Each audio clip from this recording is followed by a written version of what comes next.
Record. Good morning again, everyone. For those of you who are just joining, I think we're going to have a really great session today. Reminder just to any of you who are new, we do keep the videos and microphones off at the beginning, and then we can turn those on for our breakouts. Looks like we have a really good group coming in. So I will have us maybe move to the next slide. And I'll just share, I had mentioned that I am training for a marathon that's supposed to happen this weekend.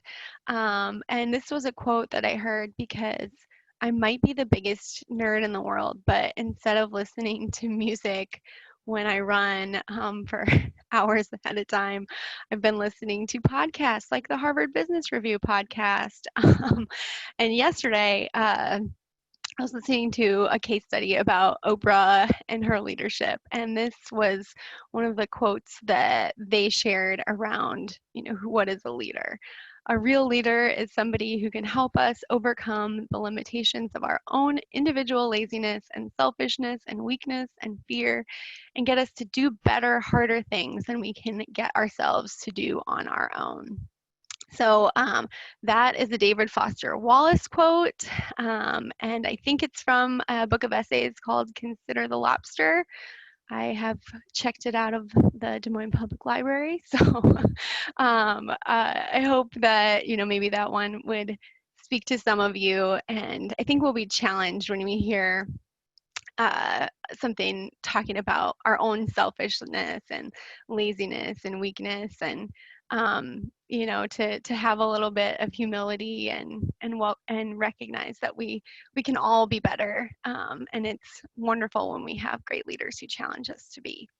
So let's continue on to the next slide. Thank you. All right, so in today's time together, we are going to be talking about centering equity in a nonprofit organization. And the way that we're going to do that is to talk with Luana Nelson Brown, who's the Executive Director of Iowa Coalition for Collective Change, and Carrie Zimmerman, who's the Executive Director of the Young Women's Resource Center. Just be in conversation with them about a project that those two organizations undertook and collaborated on together.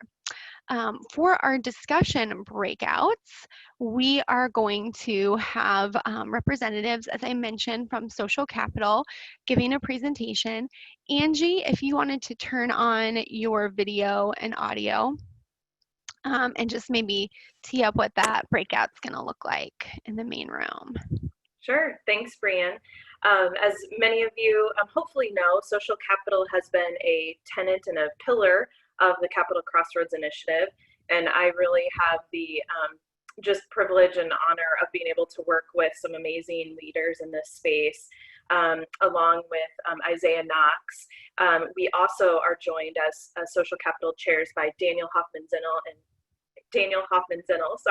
and Shaima Ali, who will be the two that will be presenting and kind of talking through both the For Equity tool that was created to support leaders in moments of decision making. And we've seen some great spaces where this has been used, everything from research being done to board tables. And then we're also grateful to Shaima and Daniel for walking through a presentation that we have been asked to consider giving to several community boards that really leans into conversation around power and privilege and using that information for good. So in the spirit of Brianne's quote about how we can all be better, we are grateful to all of you who might be willing to join that session and give us feedback. So we are very interested in thoughts that you might have about the presentation, as it's very much a prototype, but all very important work. So please, if you'd like to learn more, join Shaima and Daniel in the main room. Thanks so much. Thanks, Angie. Wonderful. So we are going to get into our conversation with Luana and Carrie in just a minute. But first, I wanted to just do a quick poll to see where you feel your organization is in this work. So let's go to the next slide, and I'll put some definitions up there. So I really love this framework from Equity in the Center. It's the Awake to Woke to Work framework, and thinking about kind of where your organization is in embracing equity. And so at the awake stage, organizations are focused on people and on building a workforce and boards comprised of individuals from different race backgrounds. So this is where representation is the primary goal. At the woke stage, organizations are focused on culture and on creating an environment where everyone is comfortable sharing their experiences and everyone is equipped to talk about race, equity, and inequities. So this is an inclusion kind of stage. And then at the work stage, organizations are focused on systems to improve race equity. The primary goal is integration of a race equity lens into all aspects of an organization. This involves internal and external systems change and regularly administering a race equity assessment.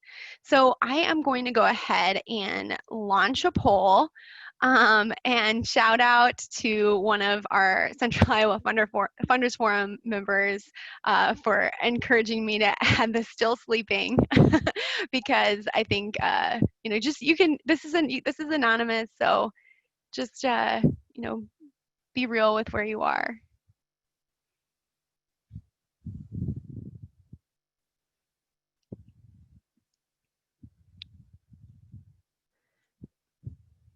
Looks like we've got about 10 or 15 more votes to get cast. So just kind of where are you in your gut? We always have a few people who don't want to take the poll, don't we?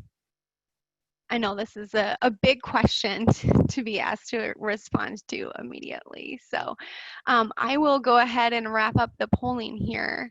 So it looks like we have a percentage, the percentage that's still sleeping and the percentage that is at work is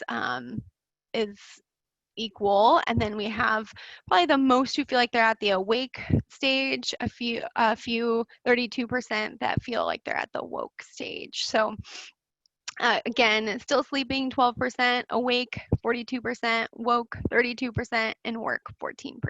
So thanks so much for taking that poll. And let's go on to the next slide, and I'll invite Luana and Carrie to turn on their video and their audio. Good morning, ladies. Thank you. Thank you so much for being here and kind of sharing what the journey was for your organizations to work together. I'll give you just a quick second to introduce yourselves and give us that elevator pitch on what is Iowa Coalition for Collective Change and the Young Women's Resource Center. So Luana? Hi, thank you so much for inviting us. We're super excited to be here. So I'm Luana Nelson Brown, the Executive Director of the Iowa Coalition for Collective Change, and we are the statewide Violent Crimes Coalition. We were founded to focus specifically on the intersections between racial equity and violence, and really oppression and violence. So we represent all marginalized communities, understanding that oppression is violence. So the recent events that has been happening across the planet is exactly our work and exactly where we sit in that intersection.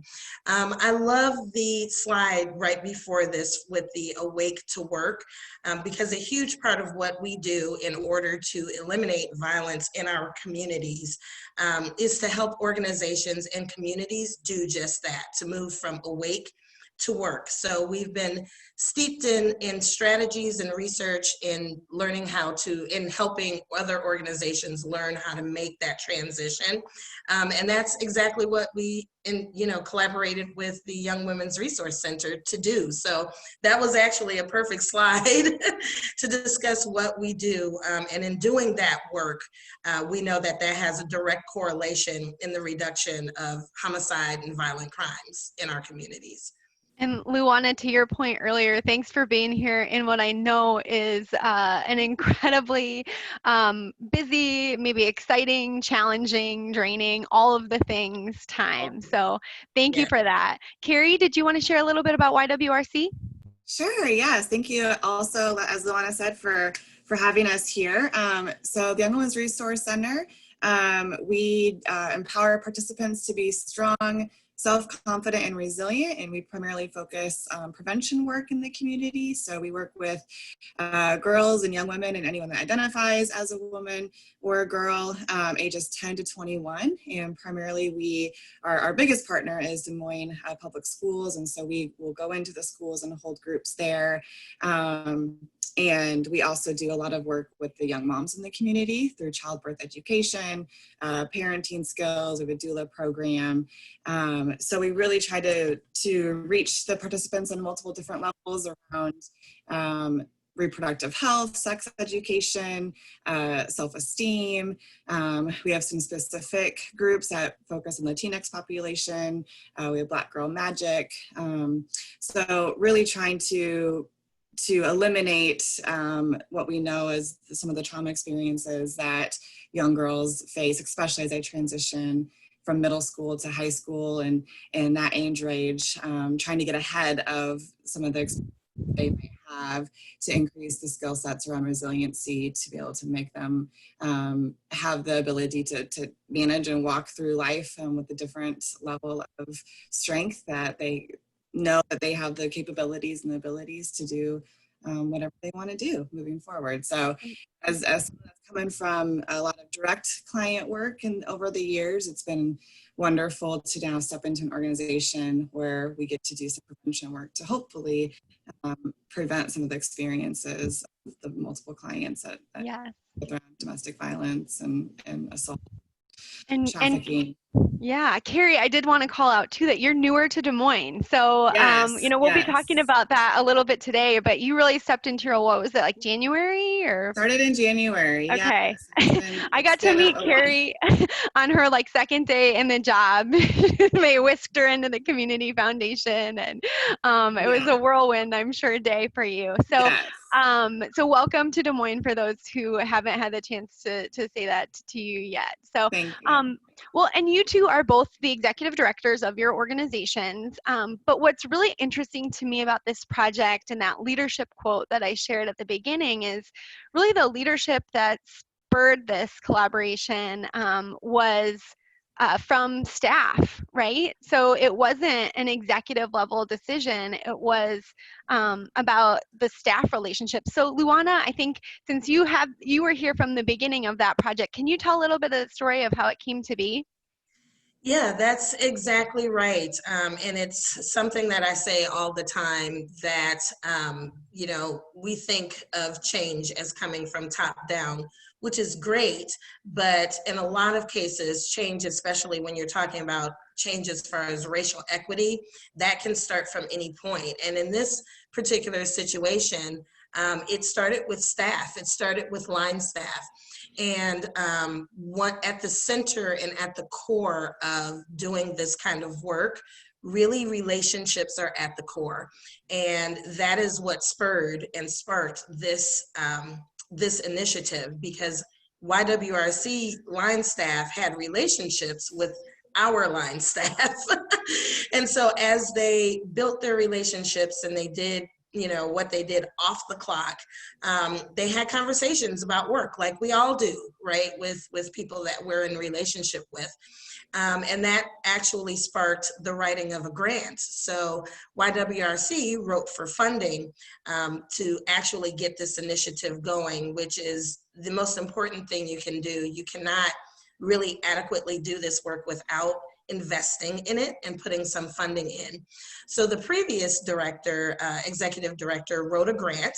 It was it was the best, that she knew at the time. She just knew that she needed to get it done, wrote that grant, secured a little bit of funding, and the staff actually was instrumental in saying, you need to bring in ICCC. We know the work that they do. We know that the work they've done with organizations. And it just kind of grew from there. Then, I don't know if you're ready for me to talk about the transition yet, or. Sure, go ahead, and then we'll give Carrie a chance to chime in. Okay, great. So, we got started initially, and when I came on the scene, the executive director left. So now management staff was left with this grant that they didn't really know the vision or the direction necessarily that the ED had wrote it with. Staff at the time was experiencing some organizational trauma. At that time, both management and line staff, which usually organizations will kind of shy away from bringing other people in, outsiders in, when you're experiencing some difficulties. But actually, that was the best time to do it. The time was completely right because both management and line staff were completely open to, you know what, we don't know what we're doing, but we know we need to do something, and we have no leadership right now. So, you know, we came in and we were able to start to work on some of the organizational trauma first in order to prepare for the work that was going to come later. And it really worked out, you know, beautifully. And then Carrie was hired, and they made a really good hire with Carrie because she already was knowledgeable about some racial equity work. And most importantly, she came in building relationships. So to mirror the relationships that staff had with my staff, Carrie and I also developed a relationship both inside and outside of work. And it's crucial that relationships are solid and relationships are built. And Carrie knew that from the beginning and reached out to us as much as possible, not just with the work, but beyond the work as well. And that really has made the project, you know, be more successful, I think, than it would have without the relationships. Well, relationships have been just the key word or concept throughout all these community circle conversations. We can't do anything in our sector without them. So to that point, Carrie, when you came in, can you just outline maybe the project goals or objectives as they were presented to you? And then how did you maybe work with your board on what that would look like when now that there was a leader at the helm with the work? Sure. Well, first, so I started in January, right? And then I was told that this was a big priority, and basically kind of was just handed the grant packet and trying to catch up and have conversations with the team on where we're at with it. And it was a little bit delayed anyways. And so I started in January just trying to catch up, and then March happened. So we're still trying to play catch up with this entire project, and Mid-Iowa Health Foundations, who are provided the funding for this, has been wonderful and allowing us to take the time that we need to kind of reassess where we're at with it, kind of implement our timeline. But the main objectives, the first one was really around connecting the racial inequity in ACEs. So taking a deep dive into the data that we have with the clients that we're working with, and looking ACEs at being adverse childhood experiences, right? Yes. For those who don't have that jargon. Absolutely. So doing research on the cultural and racial trauma that the clients have been experiencing with the data that we have, and trying to see, so we also had implemented a youth experience survey that modeled the ACEs, but using that data to see what do we need to do differently to really capture this at a different level that will then impact the type of programs that we're implementing. I think a lot of times, and myself coming from nonprofit work for so many years, I think a lot of leaders can have the mindset of, well, absolutely, like we understand the clients that we're working with, you know, and the different experiences they're coming from. And we know that it's a very diverse group that we're working with, but I think we don't take that next level of that deeper dive into, but really though, do we know the level of racial trauma that they're experiencing, and how is our organizational structure or practices or programs feeding some of that we have no idea could possibly be there. And so I think it really requires us to be so intentional in looking at that, even if we think that, yeah, of course, like that's the whole purpose of our work, right, is to reach this client population, but not knowing though that there's, you know, these hidden pieces that are often not to us that are impacting our clients. And so that was kind of the first objective, which had not completed yet, so needing to do that. The pieces that have been completed that I stepped into was those initial gatherings and trainings that ICCC has done with the group. However, we had a lot of turnover shortly after some of those trainings, and so when I stepped in, I believe it was right away in January, they came back kind of for their final 4-hour training with the full team, and it was great. I was a little bit nervous stepping in, not knowing, so I was just kind of, a few things have already been set and the ground was laid, and now I was a new person coming in, but it was wonderful, and just created so many opportunities for everyone to be open and honest and take some deeper dives into just our organizational values and what everybody experiencing and where has the harm been. And that's where I was kind of blown away with the work that they were already doing, and that it just, a lot of them felt safe to have those hard conversations, which I haven't seen before in agencies. That's great. And I like that you brought up the organizational values. Luana, can you maybe talk a little bit about, when we looked at that Awake to Woke to Work framework, it's a lot of times organizations who are dipping their toe into this work think we need to diversify our board of directors and that's going to solve everything. Can you maybe share a little bit about how organizational values can impact this work and some other kind of pieces of looking at policy and what you do? Absolutely.